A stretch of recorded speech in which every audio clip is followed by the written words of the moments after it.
call me a god. They call me a god. They call me a god. They call me a god. Let's go. I'm about to go off like a weapon. Fuel to the top, gotta feel the tension. In my thoughts. Welcome back, everybody. Hit that like, hit that subscribe, comment down below. Let me know what you think about this video. Today, we're going to be talking about our head coach, Mike McDaniel.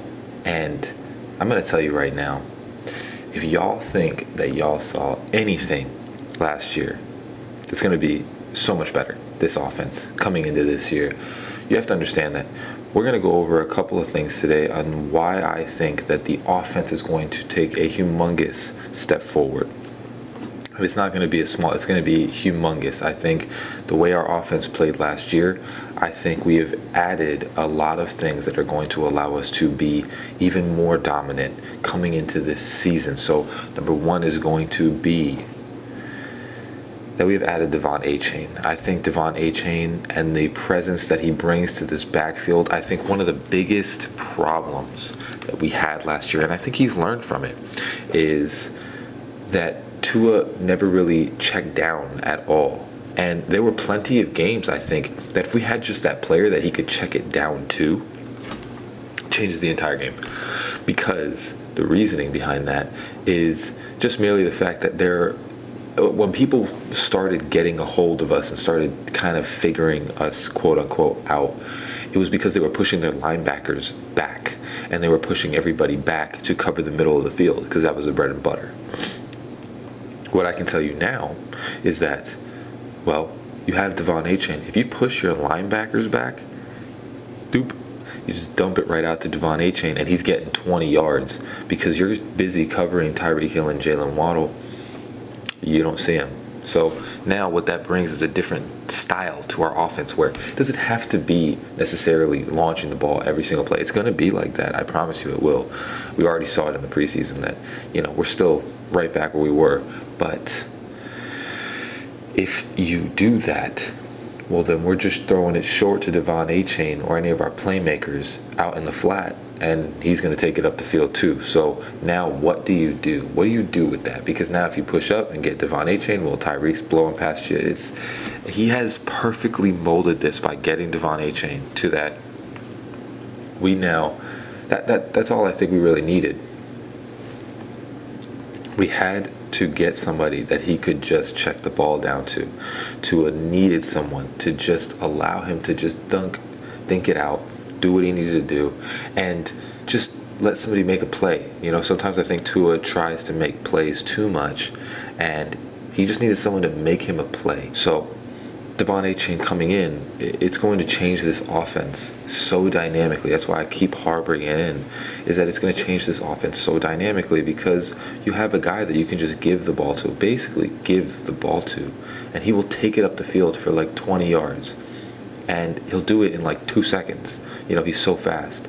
So it completely makes you not be able to do what you did last year. Again, what a lot of teams did is they pushed their linebackers back, and they ended up taking away the middle of the field, and we didn't really know where to throw the ball to. And that was also a wrinkle in Miami and Mike McDaniel's offense that we didn't really work on, is the out in the flat thing. I think we were trying to hit the middle of the field so much that sometimes we just needed to dunk it out. And now you have a player that can do a lot of things when you just dink it out to him. And he also can move in motion. He could play receiver. So Devon Achane changes this offense so dynamically that it's going to be completely different coming this year. You can't do the same things that you were doing last year. And now Tua has just a little safety blanket that he didn't have. That, again, I'll keep bringing it up.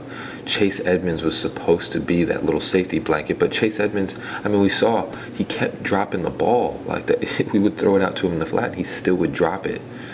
So now Devon Achane completely brings what he was supposed to do now with an even faster player, an even better player. And I think it's just going to be awesome to watch. Tua will stay on the field this year.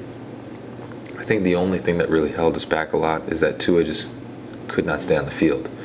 And I believe with the jiu-jitsu and the muscle building, he has successfully got himself to a point where I believe he will stay on the field the entire year. I know we want to talk about backup quarterbacks, but I don't want to talk about backup quarterbacks because they shouldn't play. They should not be there to play. I want Tua to stay on the field the entire season. That is what is going to make our team better, or the best possible version. Obviously, it's a simple fact. I know this is like a dumb thing, but again, there are some people that are talking about backup quarterbacks. I don't want to talk about those because I don't want to see them. I don't care who it is. I don't want to see the backup quarterback. I think Tua has done enough this offseason to stay on the field for all 17 games. That's what brings your offense together. That's what brings the team together, is that Tua is on the field. Because I don't care about what any announcer says or what any Tua hater says. When Tua's on the field, the Miami Dolphins are elite. That's just the way that it is. You know, there were some games that he was bad, but again, like we said with the Devon Achane thing, we've changed some things. And when you look at our team now and you look at what Tua has done and you look at how he's falling and how much bigger he is and, you know, all these things, he's a bigger individual. And I believe that he has put on the amount of weight. He's learned the jiu-jitsu so that he can stay on the field.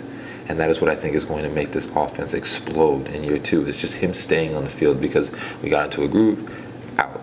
You know what I'm saying? And then, and then it's like we were losing some things, started getting into a groove, out. And it killed us, man. You know, it killed us. So I think with him staying on the field this offseason, or this season, it's going to make this offense dynamic, because then you can keep growing. You know, if you don't, him coming off the field and coming back, you know, you can't have that regulatory reps that you would need to continue growing. And I think that's what's going to be amazing when he stays the whole 17 games, is that he will continually grow throughout the season. And there, you know, your confidence as a quarterback, especially as a Tua style of quarterback, you need your confidence. So sitting out, you have to get your reps back in, you have to get your stuff together. And it was like he was out, came back, was doing good, bye week, out. It messed us up a little bit, started coming back, concussion. It was just like every time he started getting his groove, something would take him out. So now I think him being the whole 17 games is going to make this offense ridiculous. And the third reason that it's going to be redunculous coming into this season is going to be Braxton Berrios. I think having that style of receiver is something that we did not have last year, and Trent Sherfield did what he needed to do, but I think more so the offense made Trent Sherfield better than he, you know, actually was. And what I see with that happening is it's going to make Braxton Berrios better than he was at New York. What Braxton Berrios gives you is just, and what we've seen in the preseason, obviously, is that shifty, agile slot receiver. And again, this offense is not predicated on throwing the ball up. It is predicated on getting open. And we have now another receiver, because again, Trent Sherfield, he was good, but Braxton Berrios as a route runner is probably one of the best on this team. If not, he's up there with Jalen Waddle and Tyreek.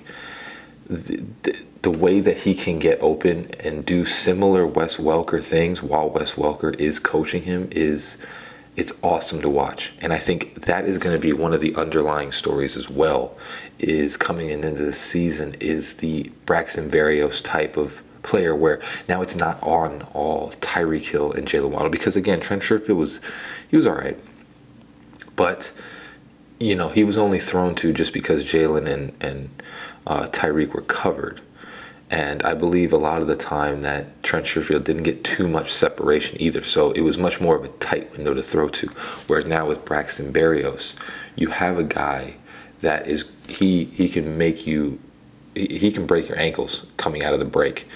And he will make you miss, you know, on top of that. You know, I don't think Trent Sherfield really made anybody miss. Braxton Berrios can also make you miss. So having that slot receiver that is going to take the pressure off of Tyreek, gets them open more, and also allows Tua another option that can be viable to take the pressure off of Tua as well. It's just the additions that people are, you know, I think we were all excited about Braxton and Devon Achane, but I don't think people understand what they do for this team. Is that it gives you that other way to look. Last year, Chase Edmonds was supposed to be the Devon Achane, and we didn't really have. I mean, now that we have what is his name? Cedric Wilson, but Cedric Wilson is going to be behind Braxton Berrios. That's what he was supposed to be last year too, but he didn't turn out that way. So now when you have Braxton, you have that guy that is going to give you Tyreek style route running, but underneath. So now you can stretch the field in different levels, where now Tyreek Hill and Jalen Waddle can do the middle and the deep routes, and then even the short routes.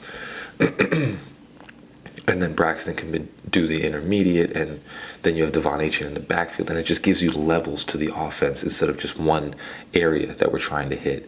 And on top of that, it's year 2. Now we have we're more comfortable in this offense.